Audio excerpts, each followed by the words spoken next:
It's a pleasure to have you here, and especially to be able to talk to you about this topic that you have so many unique angles of experience to draw on, to reflect on. And the starting point, I think, that we can probably agree on is that any social formation where power is concentrated in the hands of someone who's considered so far superior to others that their actions cannot be questioned is liable to have abuse. And that for that reason, all kinds of communities and in all kinds of sectors of society, we do see abuse of power and sexual abuse.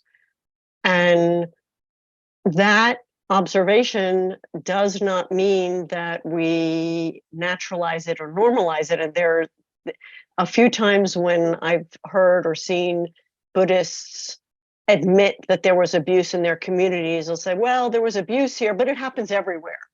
So the idea, I think, is like, don't judge us too harshly. But in the case of Buddhism, distinct from other social formations, Buddhist teachers present Buddhism as a refuge or as a safe space. And Buddhist teachers are presented as someone who is entirely committed to the good of the students. And so Buddhism is sort of set up by all of us who are transmitting it and practicing it as a place that's in some way apparently different from worldly places, different from ordinary refuges or samsaric spaces. The values are different, the relationships are different. So when we discover, as we are doing again and again, that Buddhist teachers abuse their power and have sexually abused students, not all of them, but actually surprisingly many, that we do have this sense of surprise and even a sense of double betrayal.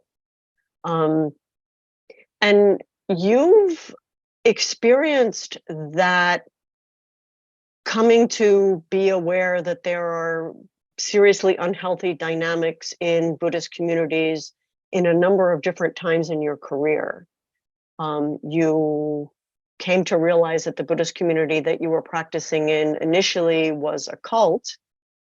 You went through the process of having the scales drop and have your eyes opened, and you stayed Buddhist, and you continued and you actually deepened your commitment to the monastic path, and you ended up shifting communities and receiving your full ordination from the Dalai Lama.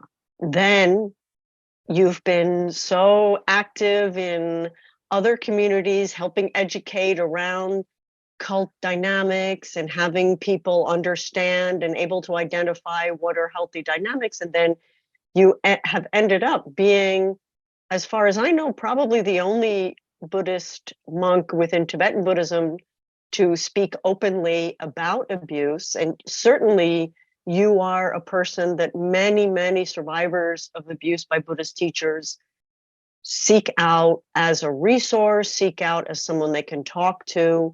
You have a blog that's making this public. And so I'm sort of curious to hear from you in these different experiences of realizing that the place that you're in is violating trust and is not what you thought it was. You got yourself out, or you shifted, or you did something with that information that allowed you to stay Buddhist, but in some sense maybe has taught you something, or has, as I've found in my own case, has actually ended up really sort of kind of propelling a new stage of growth in practice. And so I want to ask you, what do you do with the violation of trust, this process of having trust violated, of becoming deceived, disappointed, brokenhearted on the spiritual path? What do you do with that, and how has that allowed you to continue and maybe even, been made useful in your path? Yeah, thank you for your question. First of all, I would like to say I never, ever wanted to be into such topics. I just started as someone who wanted to use Buddhism to change myself. I wanted to become less egoistic, less stingy, more generous. I needed ethical guidelines to find some direction in my life. And so I opened up for Buddhism and initially made good experiences. But on the way, I bumped into strange things. And these things affected me. So then the question is, if you face things which you didn't expect, what do you do with it? So, and for me, a spiritual path means I open up myself to face what is right in front of me. And then I try to deal with what is in front of me in a realistic and also a dharmic manner. So this is just as a preface to say this clearly, because actually it was not an intention for me to get into these topics. It was a side topic. Initially, it became more relevant when I was part of a damaging Buddhist cult. It became even more relevant when I left the cult. Actually, 2 teachers had fear to go to hell, to never meet ever good qualified teachers in the future because I left 2 teachers and so on. So, and I had post-traumatic stress disorder. So I had just to face all these things and to work through it. And luckily, this is quite of an exception, I got all the support I needed for my healing, which other people didn't find. And so my healing process was only 4 or 4.5 years, and it was not too long. Usually 4 years is quite quick. It would take usually longer, but I got so much excellent support. Just to say this initially. And so basically, my practice is not to educate on cults. My practice is not to deal with sexual abuse issues. My practice is to meditate, to study, and to find peace and growth within the methods of Buddhism. And I have Buddhist teachers from all traditions. So Buddhism for me is nourishment for my mind. So I want to say this clearly because sometimes people only perceive me as the one guy who addresses this issue. And you could even say I became a bit infamous or famous, whatever you want to call it. But actually, it's not my topic, really. My topic is Dhamma practice and to work on my mind. So now to come to your question, to answer your question about with the fate and the betrayal of fate. So what was very helpful for me is then to use Buddhism to help myself. And so what I did, I looked into the definition of faith. And so as you know, there are 3 types of faith. The first type is the clear faith or the inspirational faith. And in Sanskrit, Shraddha, the general term for faith. And actually in the definition, the object of this faith is really existing qualities. And this is important information. So when I rely on a teacher, like in the past, I relied on 2 teachers and I projected qualities in them or onto them, which I believed they are there, but they were not actually there. My faith was betrayed, but not because of their mistake. It was my mistake. Because it was my mind which projected qualities on an object, my teachers, which they obviously didn't have. So actually, I was not in line with the reality to see the qualities I projected to the teachers were not there. So I projected qualities were not existence, and I denied or deluded myself to see really existing faults they have. And this is the second type of faith. Convincing faith also includes to see the really existing faults of something, like the faults of samsara, the faults of hate, the faults of anger, and so on. So I didn't have a realistic perspective on the teacher. So having experienced the betrayal of faith, I opened up myself to say, actually, it's my fault. I deluded myself. So I have to take responsibility for my perception to see really existing qualities. And if they are really existent, I can place or put my faith in these really existing qualities, and they have a stable foundation. Actually, if they are really there and stable, my faith cannot be betrayed. And if I see really existing faults, I wouldn't put my faith into them. I would have the conviction, yeah, these are faults. I should be aware, not be affected by it or others affected by it. Maybe I even address it. So sometimes I also approach teacher and talked about limitations I found they had in their perception. And then I started to base my spiritual path on a realistic approach on what there is as qualities and faults, and to have a more holistic perspective, instead as initially to start from a naive perspective. The guru is a Buddha. Every faults I see are my own faults. Every qualities are really on his side. This is just too naive and it's not realistic, and it didn't work. It didn't work and it doesn't work. My experience. So this would be my answer. And this is how I help myself. I use Buddhist texts to find a more nuanced, differentiated understanding of the teachings, which helps me to base my spiritual path on a realistic basis. And then my basis is stable.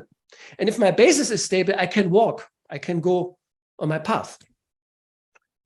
So as I'm listening to you, one of the things that comes very quickly to mind is how complicated this term really existing qualities is in a Buddhist context, and how much our interpretations, our socially constructed reality is forming part of what actually is going on. And I want to ask you about the role in communities and Buddhist teachers themselves in actively encouraging us as a spiritual practice to see the teacher, to reinterpret everything we see actively as a quality, as a positive quality, to find a way to contextualize faults, to do what you did in a healthy way, but in not necessarily so productive, to blame ourselves if we're seeing faults, to say, it's my fault that I'm seeing faults in the teacher. And this way in which, collectively Buddhist communities are enshrining their teachers and practices where we are actively encouraged to enshrine a human being as a deity, literally, right? To see the guru as a deity. So you have all of these practices, and you have teachings coming from the teacher and being reinforced by the community that is actively discouraging us from being able to see what's a projection and what's not a projection, because we're actively projecting in order to have this figure of the guru that then has a function in giving blessings and making us feel secure in our practice. So what do you think about that? Yeah, thank you. Actually, this points out the problem that the Vajrayana is not meant for beginners of Buddhist practice. And to see the teacher as a Buddha, to project qualities, but to this type of seeing as a Buddha, which can lead to projections, is not a beginner practice. So, and what helped me very much is the book by Alexander Berzin. He gives a meditation practice, which was taught by Atisha, where you contemplate the qualities of the teachers and you also contemplate the faults. And then you decide, yes, these faults exist, but abiding on the faults doesn't really help me to find inspiration. So I abide more on the qualities. And Alexander Berzin gave the example in a private teaching, like if you live in the base, in the base or in the cellar, and when you look out of the window, you see only the feet of the people or the legs. But at the same time, if there are feet and legs, there is an upper body. So at the same time, if you train your mind to see qualities and faults, you can focus on the qualities. Still, you know there are some faults, but you overemphasize them too much. And I think another point is, at one point in spiritual practice, you can even find inspiration from the faults of the teacher, because you can use the faults to reflect upon how they harm others, how they harm you. And you might also have the potential, or you have these faults yourself, and you should work on it to not harm yourself and others. And in that sense, the teacher becomes really a teacher, because you can learn from the qualities and you can learn from the faults. And in a way, it doesn't matter so much. You have growth with both things. And this approach, I find far more safe, sane, and approachable for a Western person or a beginner of Buddhist practice, and also an advanced practitioner who doesn't dive too early into Vajrayana. So I think a big problem is people dive far too early into the Vajrayana. And also Alexander Berzin said in the Gelug tradition that the teacher comes, the faith in the teacher comes in as the first teaching by Tsongkhapa, in Tsongkhapa's order, is because it was taught to monastics in an environment where almost everybody practiced Vajrayana. So, but if you look in the Lamrim of Gampopa, he does not start with the teacher. He starts with Buddha nature. And I find this approach far more helpful for Westerners, to have some self-confidence in yourself and then gradually approach reality. And then if you have a more sane approach to reality, you can play a little bit with projections, to bend your mind, to see maybe more good in the teacher than there is and what effect this has on you. So it's more, you play, but you have a more realistic basis. But if you start from a naive basic, it can get so poisonous. So and I think this is a problem. So I think it's a problem if people say, you should reflect the faults you see, and it's your faults, and all the qualities are on the side of the teacher. I think this is very dangerous. And actually, the Dalai Lama himself said this also. It can become very toxic, very poisonous. One of the things that I've noticed, and I can imagine you might have seen the same, is that many of the situations where I've heard experience of quite extraordinarily painful abuse, the teacher is the one who's telling students what an appropriate practice is. So in a certain sense, we're all beginners when we come to Buddhism, right? Those of us who weren't born in Buddhist cultures or Buddhist families, we're all beginners when we come. And as a beginner, we listen to what our teacher tells us. And in many contexts, certainly in most Gelug centers that I've been in, the first teachings are immediately encouraging you to do Vajrayana practices, to start out by making an offering to the teacher. And it's not just Gelug, and other, I'm just speaking about that because I know that is where you got your start in Tibetan Buddhism. But in the beginning, we are new, we're open, we are having the teachers shape us, train us, and tell us what an appropriate practice is or how things are practiced. And so I think, what you're pointing to is that we have a responsibility when we are approaching Buddhist practices to not assume that everything that's being told is perfect and is appropriate for us and is exactly what we should be doing right now, but we ourselves bring our critical thinking skills into that encounter, where often we think we don't need them anymore because this is, so amazing and the teacher is so wise, and we see other people that we respect who we consider to be very intelligent, putting their trust in it.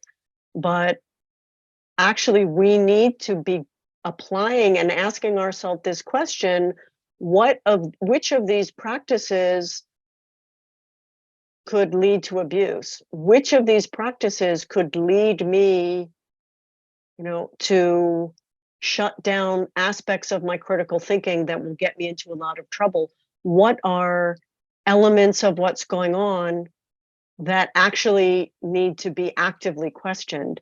And we do have a kind of trust. We are in a period where now it's getting a little tarnished, but Buddhism for a very long time in Europe and in the Americas has had a tremendous amount of goodwill and absolute benefit of the doubt. And people see you, the years or decades that I was in robes and the years that you're in robes, people immediately think, oh, you're so peaceful, I love Buddhism, even though they actually really probably couldn't tell you what Buddhism said. There's this very strong image of a peaceful and maybe even kind of enlightened European Enlightenment sense of enlightened religion. And so we don't come with all of our skepticism as activated as it seems like you're saying that we need. And I wonder if you could talk about, in the cases where you've seen abuse in Buddhist communities, what are the teachings or the practices or the ways of relating to one another that have contributed to making abuse possible? A fundamental principle which enables abuse is the teaching seeing the guru as a Buddha, as perfect. And to attribute all faults you see onto your own deluded mind. Because then if you see inappropriate behavior from the teacher, you will use this teaching to accuse yourself. It's your impure perception to judge this as inappropriate behavior. Apropos, by the way, judgment, Rigpa stresses and stressed so much being non-judgmental. This is also part of a type of indoctrination, I would call it indoctrination, which dilutes a sane discrimination about what's right and what's wrong. Because if you cannot judge, what can you do? You undermine your discriminating awareness or discriminating intelligence, your critical faculties by being. So and actually the question would be also, what does it mean to be non-judgmental? So the guru thing, being non-judgmental in certain schools, it's not in all schools, is an issue. Then also sometimes teachings of Atisha, like don't think about your good qualities, think instead of the qualities of others. Don't think about the bad faults of others, but think about your own faults and treat them like bad blood or something like this. He said something like this. This can be very productive Dharma teaching in certain circumstances, but not necessarily in Western context, where people already see only faults in themselves and cannot see any qualities in themselves. This can get really toxic and poisonous. And then if you have a teacher who continues to only stress the delusions of the mind and so on, this might contribute to more and more undermine your self-esteem, your trust into your intuition. And so then you give up a little bit responsibility. I'm only bad, the teacher is only good. And then you depend on the teacher to see anything good in you. And if he sees something good in you, you feel nourished. But actually this nourishment depends on another person. You could give it yourself by just seeing your own qualities. So this gets all very tricky. There are different teachings which contribute to this. So one is the guru thing. The other one is being non-judgmental. Sometimes this verse can be used. And then also sometimes teachings about pure and impure minds. And then if you look back, the Buddha didn't say anything like this in the basic teachings, let's say in the Theravada tradition.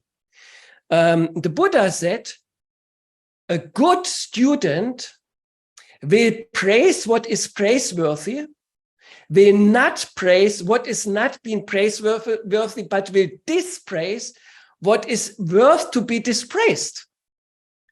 So there is so much clarity in the teachings of the Buddha to be realistic, to not praise things which are not praiseworthy. So if a guru abuses the power, it's not in line with the teachings of the Buddha to delude yourself and to deny that this was abuse. And of course, abuse is a term, it's not inherently existent, it's a term being applied onto certain dynamics, let's say. But if there are dynamics which harm a student, there is harm, and this should be called harm. If the label, this is abuse, fits to this dynamic, you have to investigate. But you cannot really deny that the student has been harmed. And of course, you have to discriminate between short-term harm and long-term harm. So, and all these are some really basics. And these basics are undermined often by Vajrayana teachings, with the pure view, with the pure perception, and seeing the Buddha as the Guru as a Buddha. So I think these are key issues in that context. And you don't find this in the sutra teachings, which form the foundation of the Vajrayana. Because if I have a strong foundation to see this is correct, this is wrong, then I can play with my perception. I cannot play with my perception if I don't have a stable basis.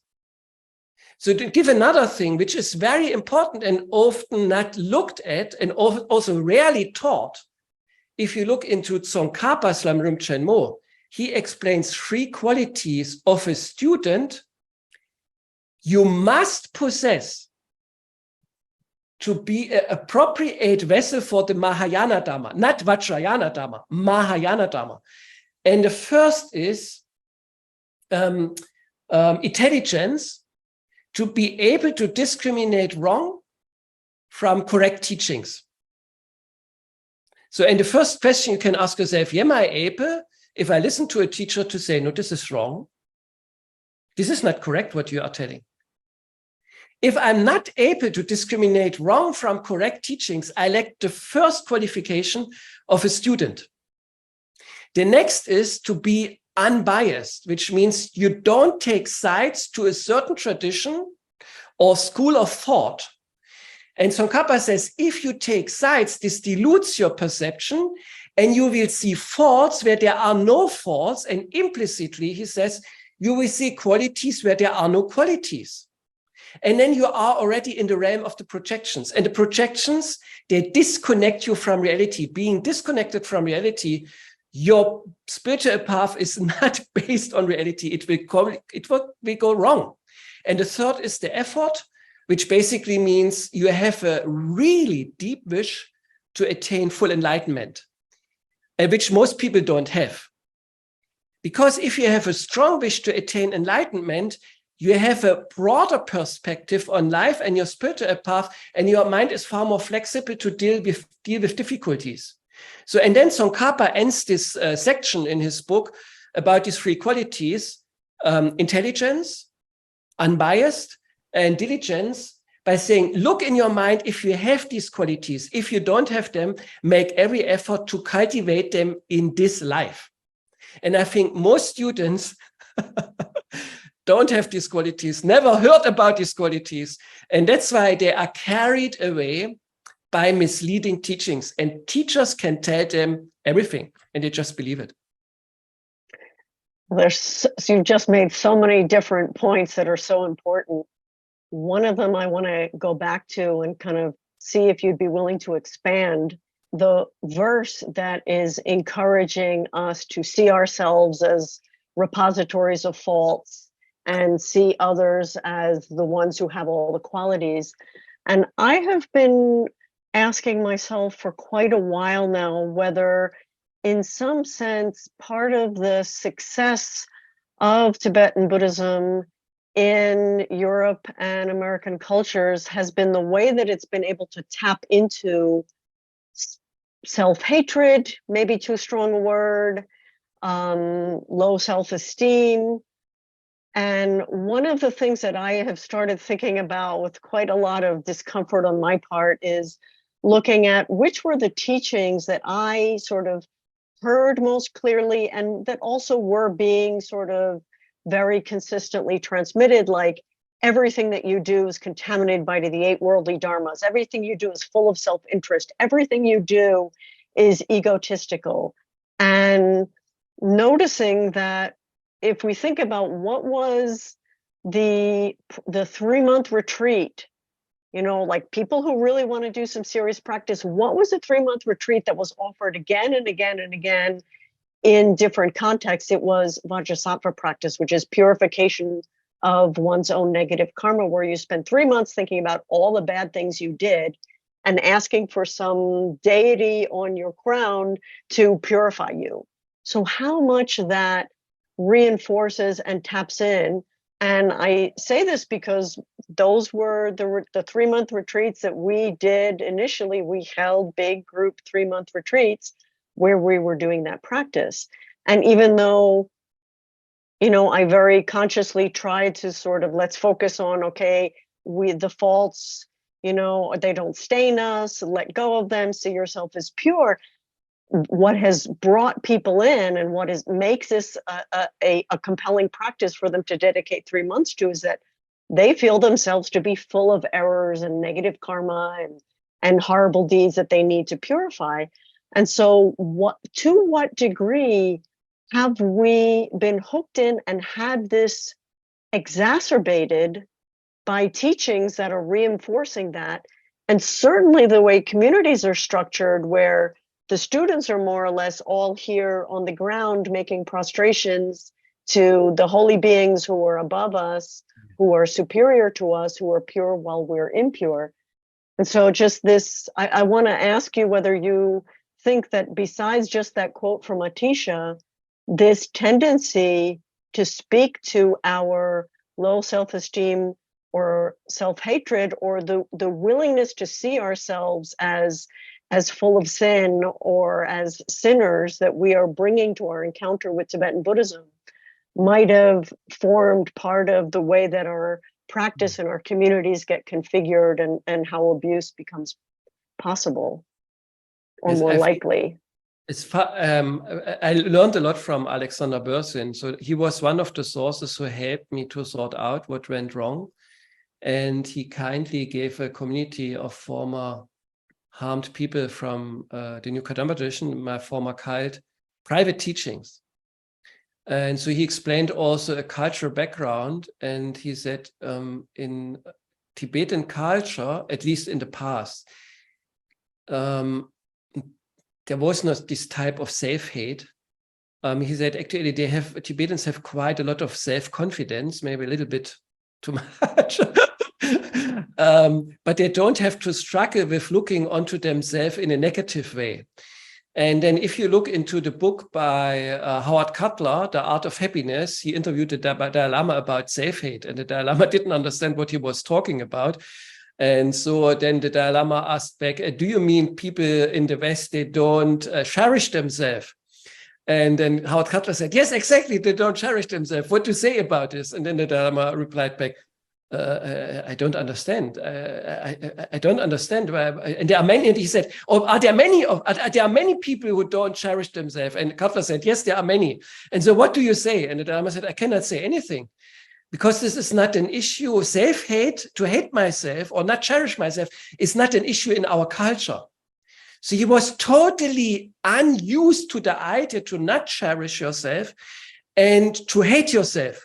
So, and then he said, I have to think about it. And then he met again with Cutler. You find this in Art of Happiness in the book.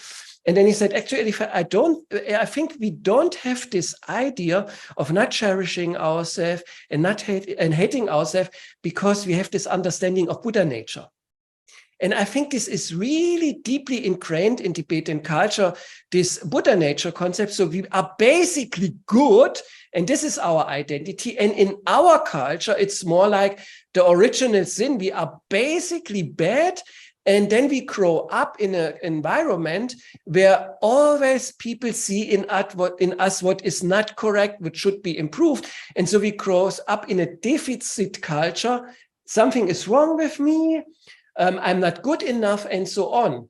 So, and then based on two different cultural makeups, what helps Tibet, and this is also what Alexander Berzin said, sometimes they can be very hard-headed.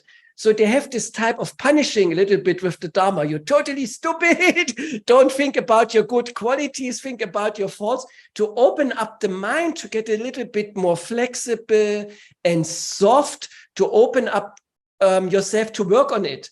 And this method might have functioned very well in Tibetan culture.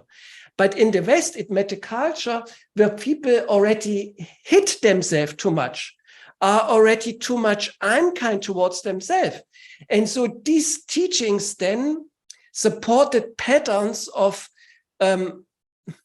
seeing more faults in myself, having less appreciation for myself than I had initially even. So, and this became very toxic, I have to say. And I don't think it's a misunderstanding in the transmission. And some teacher realized this doesn't work based on their compassion and their wisdom. So I met one of the teachers. He said, don't see me as your teacher. I'm just a spiritual friend on your path. So you can use whatever I say is beneficial. If not, leave it aside. So they really try to feed your self-esteem. They feed your independent thinking. They want to make you take responsibility for yourself. So, but some teachers didn't understand it. And then these misunderstandings come up. Now, with respect to Western culture, what comes in is also, we have a very much, the Dalai Lama once criticized, is the black and white way of thinking.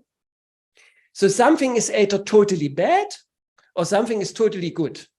So, and we have this type of admiration for the superstars, like musicians, actors, and so on. And we put them on thrones to have something to adore and have these elevated feelings. They must behave in a certain way. They can also behave a little bit strangely, but not too strange. But once they lose their, what to say, the basis for being adored, we put them on the ground, and this person is really bad. And so they they are only bad and only good. And what we don't learn is this type of ambiguity tolerance to see, yes, there's good, but there's also bad.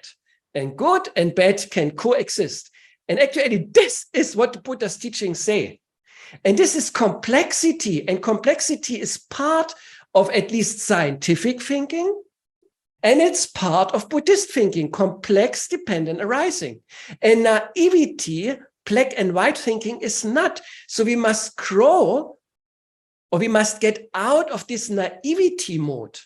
And this is part also seeing the guru as a complex human being, seeing the qualities, the really existing qualities, the really existing faults, finding in the long run inspiration from the faults and from the qualities, maybe have such a good relationship that you can even address also limitations with the teacher, because then also the teacher has something from it if you can address it and the teacher accepts it.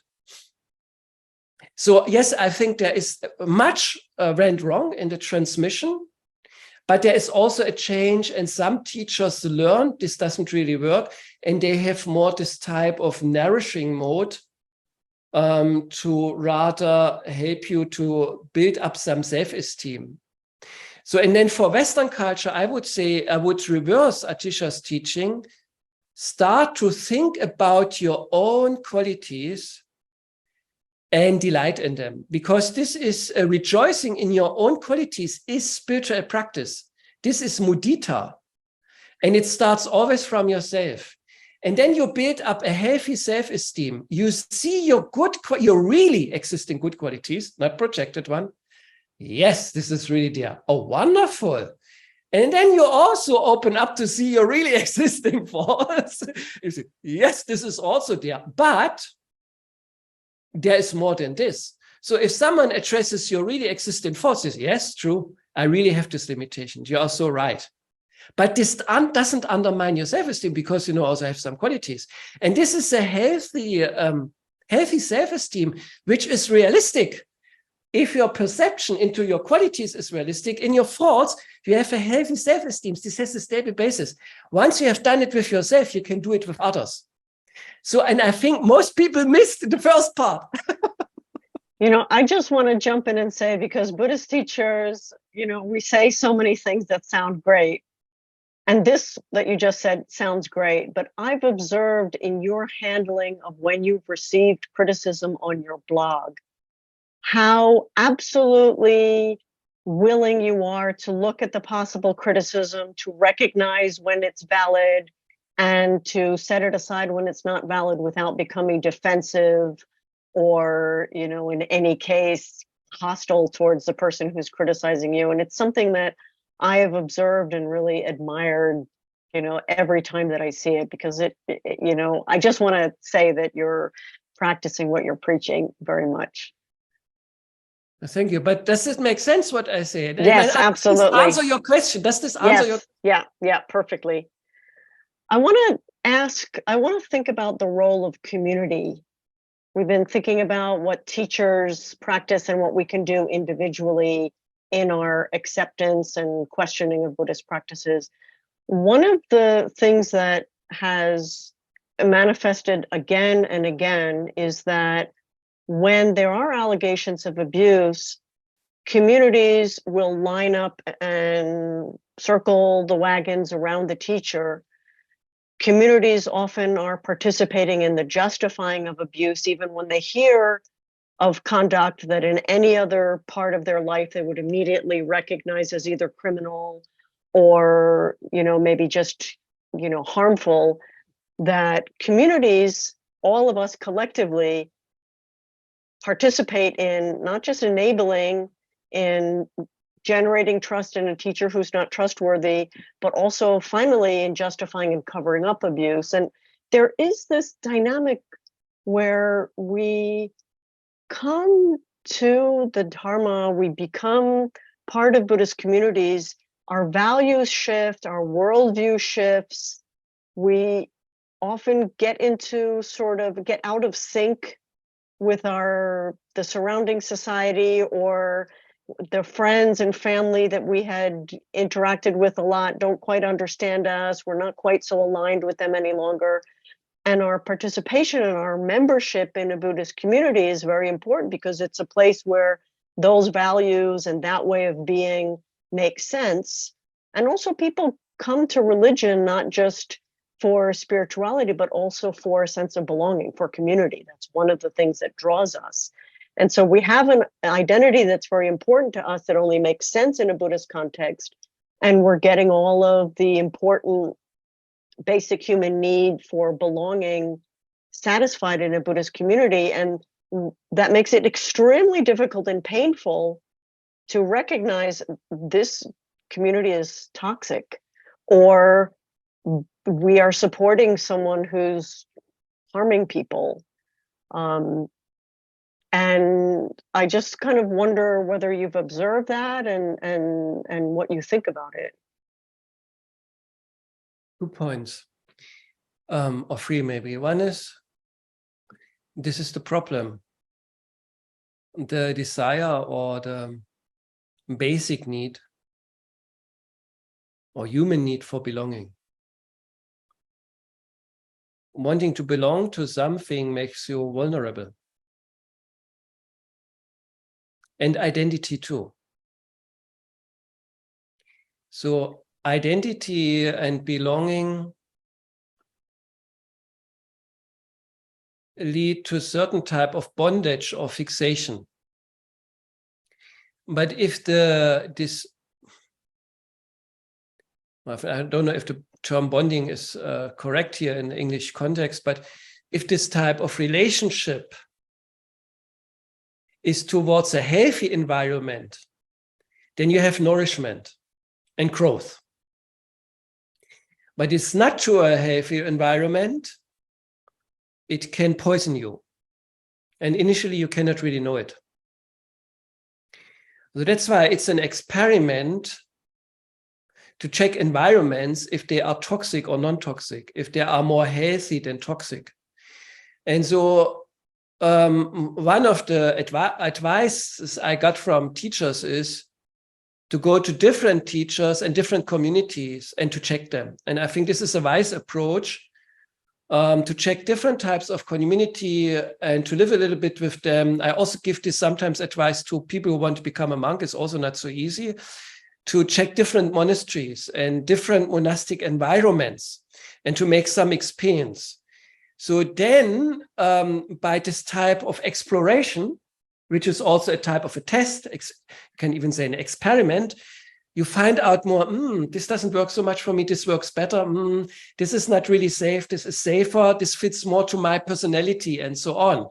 And at the end, there is no real perfect place in this world. This cannot be, because it's samsara. And then you have to make compromises. But if the core of a group, the core of a group, which I mean with a core is, there should be at least 3, 4, or 5 people who are basically healthy. And this healthy core can then spread towards the group, if the group is not too big, to also become healthy. Otherwise, if the group is too big and there are too many unhealthy people, even the healthy core can get corrupt. And if the core group is not healthy, then actually the big group can never get healthy. So, and then as far as my experience and observation goes, and also what I learned from people, it's very, very difficult and very hard to find healthy communities. This is just part of the transmission of Buddhism. And I personally say, our culture, basically, we have dysfunctional families. So in our culture, we don't have really functional families. Often they are dysfunctional. Unlike Tibetans, they have rather functional families. And so you get more support in family support in Tibetan families than in Western families. So often Dharma centers become to a Satz family. And then a lot of the people come from a dysfunctional background. If there are a lot of people from a dysfunctional background, how can they form a functional group? This doesn't really work. So there is a type of incongruency here, which is just part of the time and part of the transmission. And one of the Tibetan teachers, Daya Rinpoche, said, the transmission from the Dharma, Buddhist teachings from India to Tibet took 500 years. So we have, and in the West, everything goes quicker. So maybe it only takes 400 years. So we were on the first 100 years. So there is a lot of struggle. There is a lot of uncertainty, ambiguity, and unhealthiness, instability, uncertainties, which I think is just part of the process. And you have also to face this reality and make the best out of it. So making the best out of it is hard to hear when you know of so many survivors whose life has been completely traumatized, you could say damaged, whose practice has been destroyed, whose mental health has been thrown into turmoil, whose physical health has been harmed. To say that this is just part of the process, kind of, to my mind, is not quite enough. So what could be done if we're going to continue participating in this process of this imperfect process of transmitting the Dharma? What can be done so that we're not leaving so many victims along the side of the road writhing as we move forward? Yeah. What we need is a better cross-cultural understanding. We need a better understanding of our culture and also of Tibetan culture. To give an example, Tibetans have a culture to deal with teachers who are not really proper in a way. It's not, in the West, it is expected, if there is a bad teacher, that there is the institutional response, a high authority who says, this person did wrong, must be, taken of the public, or this is punished for the behavior. But among Tibetan culture, as far as I understand it, then they would rather say, they have their way to communicate it, but it's not being put into the public domain. It's not that the authority says this teacher failed. They have another way to do it. So, and what we need to develop a way which is appropriate to our culture to prevent abuse. And basically, I think for our culture, this means we must have safe structures. And a safe structure is we must have processes in the centers where abuse can be addressed. Safe ways of addressing abuse, either within the organization, and if this is not possible, there are certain ways. If it's the head teacher, you must address it outside of the group, but it must have an effect. The group must be responsible, taken into charge for what happened by an outer authority. If there is no way abuse can be addressed, it can just continue. So then what Westerners must do, they must understand the causes and conditions for abuse. And within our culture, we must establish clear structures and safe ways to address abuse. To give an example, I was bullied myself in different Buddhist centers. And in one case, I was able to evoke a higher authority to speak on my behalf and to get me out of the trouble. In another context, I was not able because the highest authority supported the bullying. So, and then I spoke with another Dharma practitioner, and he was bullied in the working environment, as a mundane, worldly things, by his boss. But when the boss bullied this Dharma practitioner, as in this, he was a teacher in school. When the director bullied the teacher, he complained about the boss because they had a safe structure to complain about bossy behavior by a boss. And then the boss was punished for what she did. So, and we need something like this in the West. But what prevents us from doing this is our naive culture. The teacher is so good. All faults are in my mind. I'm bad and I cannot. Oh, my holy teacher, I cannot confront and even ask him to sign a paper, not to abuse his students. He is too holy to do this. This is crazy. And this is a problem in our mind. So we have to understand our culture. We must understand what problems comes from this cross-cultural confusion and transmission, and what we can do in our cultural context according in how our culture functions. And Tibetans, they have to do what they have to do in their culture. It's not our topic, it's their topic. So basically, this is my understanding. What do you think about this? Yeah, that makes perfect sense to me. So I want to conclude by asking you if you're hopeful that, let's see, we've got 100 years done, maybe we need another 300, or let's say we shorten it to, let's do it in 100, or let's do it in 50. Are you hopeful that we can make Buddhist communities safe enough? You're making the point that nothing is perfectly safe, but safe enough. Actually, I don't have hope or no hope. For me, I take all what I here see and face, really, I see it as a teaching for myself, what I should avoid. So I basically use all of this to take responsibility for myself, to not become abusive myself, to reflect my own mind where I have abusive tendencies, to be open towards criticisms from others, to use the criticism to critically reflect on myself. So, and this gives me hope, at least, that I hopefully won't be a part of, let's say, a cohort of abusive teachers. And this is already something for the world, because this is Shila Dana. Then if I take this type of responsibility, people can feel safe in my presence. And this is my gift to the world. And this is already something. But also I have to say, this is not enough. Now, the next thing is, it depends on my power in my own environment, if I can take responsibility to allow and enable and support to establish such structures.